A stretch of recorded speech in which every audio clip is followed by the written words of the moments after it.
Heyo mga katigang, maglalas 10 minutes break na tayo. Ito yung kinakaisang hiwa. Tsaka ang ating panulak ay tiba-tiba.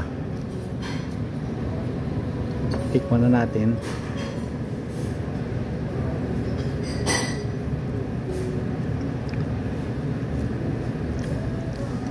Hindi nakakaumay kasi may ano, may konting asim, parang lemon. Parang pineapple sa ibabaw. Sarap.